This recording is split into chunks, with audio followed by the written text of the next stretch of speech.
biggest mistake made with driver. This could be categorized into a few different moves, but this is what I'm going to pick out as one of the biggest mistakes I see on the lesson tee and out on the golf course. So what is it?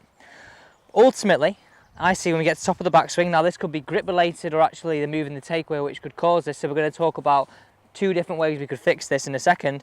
But when we swing back here, I see we get to the top of this backswing and we see this cupped lead wrist. Now, a lot of the time when I see a cupped lead wrist at the top of the backswing, I see a reaction to this. So cupped lead wrist, I see a reaction to this. I see an over-the-top move in order to try and negate this open face. And all it does here is if we've got an open face top of the backswing, it's more likely to be open at impact, and if we swing left, that is where our slice is going to start to occur. So ultimately, if we're someone who struggles with a slice and a cupped lead wrist, we're going to talk about how we can start to flatten that wrist out with two simple drills. And also, ultimately, we're probably going to start pulling the golf ball to begin with, but that's our road to start to reduce our curvature. Reduce the curvature, then we can sort the path. So I want to start off by talking about how we're going to hold this golf club to begin with. Now, I really like to see as we're holding this golf club is that when we grip this, we get it nicely into our fingers. We don't have it running through our palm. We've got this golf club running nicely through our fingers and this padded area of the palm sitting on top. So, really nice, simple way I want you to hold this club. When it's out in front of you, I want you to go in with the fingers, nicely at the base of the fingers. Make sure the padded part of the hand is on top, not clubbing the palm. And then we've got a nice crease between our thumb and our forefinger pointing into our right shoulder. And if I do this test here now, is it in the palm? It's not. If we can do this, then we know it's in the palm. So really, again, nice and simple. Hold the club up into the air, go down with the fingers, in with the fingers, padded part of the hand on top. Then we can place on the right hand. Now, I don't mind if this is overlap, interlock, or baseball, but as long as then now we've got a nice marriage of the two hands together where we've got this crease between our thumb and our forefinger, again, pointing into our right shoulder, a nice marriage between left hand and right hand. So simply how we hold this golf club has a massive effect on what the club face does, and it's our only contact with the golf club, so we've got to make sure we've got it right. So really nice and simple.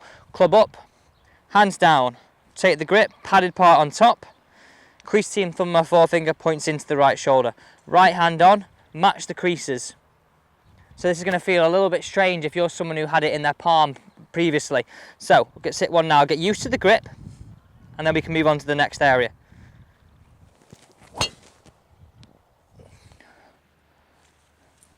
So let's move on to the second part of this, and this is where I think a feeling and an actual kind of improvement on swing plane would actually help us do this. So we're going to talk about a framework we can stick to during the backswing to stop this cupped wrist, because even with a good grip, it generally still could happen that we could cup the lead wrist at the top of the backswing, but we've got to make sure we're holding it correctly, and then we can start talking about backswing plane and the feeling to keep this lead wrist flat at the top. We've highlighted how we want to hold this golf club and how important that is, and it's like we said, it's our only contact with the golf club. So how can we make a framework now which will help us keep this lead wrist flat at the top of the backswing? Because we highlighted that's the move we don't want to have with the driver or with any club really. The stronger we can keep this lead wrist, the generally better we're going to hit it. So now we've got the grip, we'll take that now. Fingers on, padded part on top, marry it up with the right hand. Now, when we see this cut wrist at the top of the backswing, generally I will see a move where in the takeaway we fan open this club face and this lead arm then becomes detached from the body, and we would see this fanning open the club face and then cupped and lifted to the top. So we wouldn't see much connection between the upper body and lower body.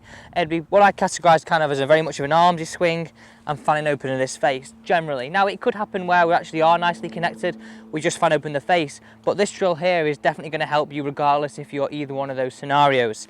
So really nice and simple again. This is one of my favourite things because we've got our kind of framework on the floor here. Again, we're going to extend this red line all the way through, all the way down to our target. And I want you to place this roughly about 2 feet behind the golf ball. And this can be done with driver, or it could be done with an iron to start with and move on to driver.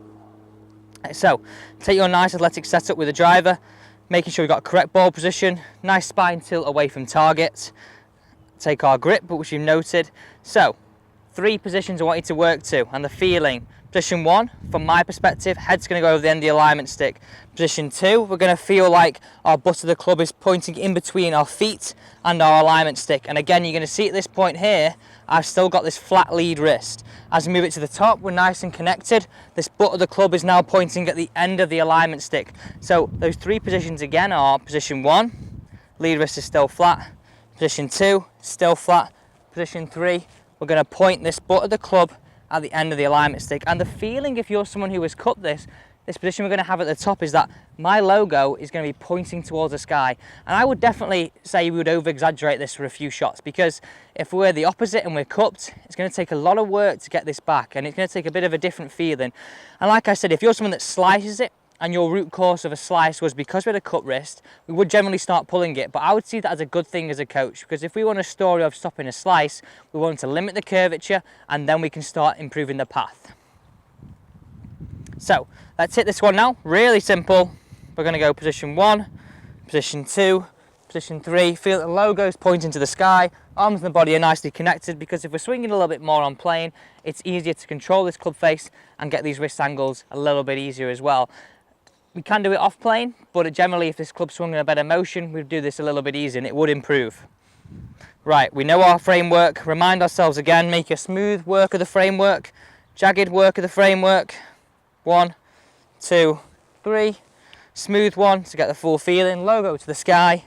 Give this one a hit.